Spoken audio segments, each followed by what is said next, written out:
تنگ ہوتا جا رہا ہے، تو ان کے لیے یہ وظیفہ بہت ہی مفید ہے۔ اور اس کے علاوہ جن لوگوں کا خیال ہے کہ حاسدین جو ہے بلا وجہ ان کی مخالفت کرتے ہیں، یعنی آج کل ایسا دور آ گیا ہے کہ حسد کی وجہ سے ہر بہن بھائی میں کے دلوں میں ناچاکی ہے، ایک دوسرے سے لوگ حسد کرتے ہیں۔ اگر کوئی اچھی زندگی گزار رہا ہے، کسی کے پاس زیادہ آسائشیں ہیں، تو دوسرا اس سے حسد کرنے لگتا ہے، تو اور اس کو نقصان پہنچانے پر تلا رہتا ہے۔ تو ایسے حالات میں حاسدین کے حسد اور بلا وجہ کے مخالفت کے خاتمے کے لیے یہ وظیفہ بہت ہی مجرب وظیفہ ہے۔ وظیفہ کرنے کا طریقہ کار میں آپ کو بتاتی ہوں، اس سے پہلے میں آپ سے ریکویسٹ کرنا چاہوں گی، اگر آپ ہمارے چینل پر نئے ہیں یا پہلی دفعہ ہمارے چینل کو سن رہے ہیں تو ہمارے چینل کو سبسکرائب کر دیں تاکہ ہر آنے والی ویڈیو آپ کو مل سکے۔ تو چلتے ہیں ہم اپنے وظیفے کی طرف۔ آج کا جو عمل ہے وہ میں آپ کو بتاتی ہوں، تو انشاءاللہ اگر آپ کامل یقین کے ساتھ اس عمل کو کریں گے تو اللہ کریم آپ کی ساری پریشانیوں کو دور فرما دیں گے۔ جیسا کہ میں آپ کو بتایا ہے کہ یہ نہایت ہی مجرب عمل ہے۔ تو یہ عمل، اس کا طریقہ کار کیا ہے کہ عشاء کی نماز کے بعد آپ نے باوضو حالت میں وتر پڑھنے سے پہلے اس عمل کو آپ نے مکمل کرنا ہے، یعنی وظیفہ مکمل کرنے کے بعد آپ نے وتر ادا کرنے ہیں۔ ٹھیک ہے، میں دوبارہ آپ سے ریپیٹ کرتی ہوں کہ عشاء کی نماز کے بعد آپ نے باوضو حالت میں وتر پڑھنے سے پہلے اس عمل کو کرنا ہے۔ وظیفہ مکمل کرنے کے بعد آپ نے وتر ادا کرنے ہیں، اور وظیفہ کرتے وقت آپ نے یہ خیال رکھنا ہے کہ آپ کسی سے کوئی بات نہ کریں، بلکہ خاموشی کے ساتھ وظیفہ کریں، ٹھیک ہے، اور تنہائی میں وظیفہ کریں، اور اپنی جگہ سے آپ نے اٹھنا نہیں ہے۔ بعض اوقات آپ ایسا ہوتا ہے کہ نماز کے دوران یا اگر آپ کو کوئی آواز دے دیتا ہے یا کوئی بھی بات کرتا ہے اور آپ اس کا جواب دے دیتے ہیں اور اپنی جگہ سے اٹھ جاتے ہیں، بلکہ آپ نے یہ دونوں کام نہیں کرنے۔ جب آپ نے وظیفہ شروع کرنا ہے تو آپ نے بیچ میں گفتگو بھی نہیں کرنی اور اپنی جگہ سے اٹھنا بھی نہیں ہے۔ تو یہ جو آج میں وظیفہ بتاؤں گی یہ آپ نے 41 روز بلا ناغہ کرنا ہے، اور وہ خواتین کے لیے تمام وظیفے میں ناغہ کی گنجائش موجود ہے، یعنی وہ مخصوص دنوں کے وقفے کے بعد وہ جہاں سے وظیفہ انہوں نے چھوڑا ہے تو وہاں سے وہ شروع کر سکتی ہیں۔ یعنی عورتوں کو عذر کی حالت میں وہ وظیفے کو چھوڑ دیں، اور جب وہ عذر سے فارغ ہو جائیں تو وہ جہاں سے انہوں نے وظیفہ جتنے دن کیا تھا اس سے آگے وہ کاؤنٹ کر کے وظیفے کو پورا کر دیں۔ تو چلتے ہیں، میں آپ کو وظیفہ بتاتی ہوں۔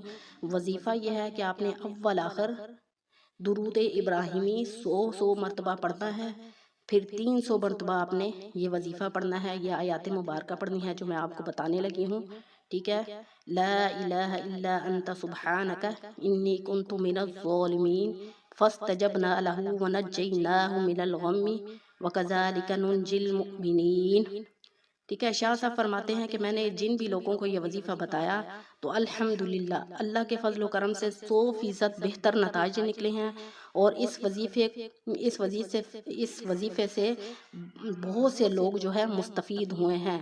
میں نے آپ کو بتا دیا ہے کہ بہت سارے لوگ جو ہیں اس چیز کا گلہ کرتے ہیں کہ ہم بہت وظائف کر کر کے تھک گئے ہیں لیکن وظیفہ کارآمد ثابت نہیں ہوا ہے۔ تو میں نے آپ کو بتا دیا کہ آپ نے خاموشی کے ساتھ، توکل، یقین کے ساتھ اگر آپ کریں گے تو انشاءاللہ آپ کو اس وظیفے کا ضرور فائدہ ہوگا۔ اس کے بارے میں آپ کو ایک واقعہ سناتی ہوں کہ ایک شخص تھا جس کا نام ٹوبہ ٹیک سنگھ تھا، جس کے مٹھائی کی دکان تھی۔ تمام کوششوں کے باوجود جو ہے وہ گھاٹے میں جا رہی تھی۔ تو شاہ صاحب کہتے ہیں کہ اس نے میرے کہنے پر اور اللہ تعالیٰ پر بھروسہ کر کے خشوع خضوع اور خلوص کے ساتھ اس نے اس وظیفے کو پڑھنا شروع کیا۔ ابھی اس نے اس وظیفے کو پڑھنا شروع ہی کیا تھا کہ دوران وظیفہ میں اللہ تعالیٰ نے اس کے کاروبار میں اتنی برکت کر دی اور اس کے حالات بہتر ہونا شروع ہو گئے۔ تو الحمدللہ اللہ کے فضل و کرم سے اتنا فضل و کرم ہوا کہ وہ اتنا مال و دولت والا ہو گیا۔ تو یہاں پر ایک بات عرض کرنا میں ضروری سمجھوں گی کہ کسی بھی وظیفے میں اگر فوری نتائج نہ نکلیں تو آپ کو مایوس ہونے کی بالکل بھی ضرورت نہیں ہے، کوشش جاری رکھیں، کیونکہ اللہ تعالیٰ بہت زیادہ غفور و رحیم ہے۔ ہر وقت انسان کو مانگتے رہنا چاہیے، کبھی رزق کو وظائف سے منسلک نہ کریں۔ اللہ تعالیٰ نے جتنا رزق انسان کے نصیب میں مقرر کیا ہے وہ انسان کو مل کے رہتا ہے، وظائف تو صرف اسباب کا درجہ رکھتے ہیں۔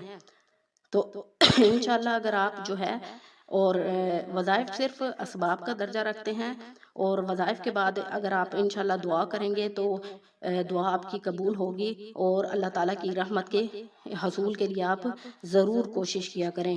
تو انشاءاللہ اگر آپ اس وظیفے کو جو میں نے آپ کو بتایا ہے، اگر آپ کامل یقین کے ساتھ، توجہ کے ساتھ، خلوص کے ساتھ اگر آپ کریں گے تو اللہ کے فضل و کرم سے آپ کی ہر حاجت، ہر پریشانی پوری ہو جائے گی۔ یہ رزق کے لیے ہے، سب سے بڑھ کر یہ جادو کے لیے یہ وظیفہ ہے۔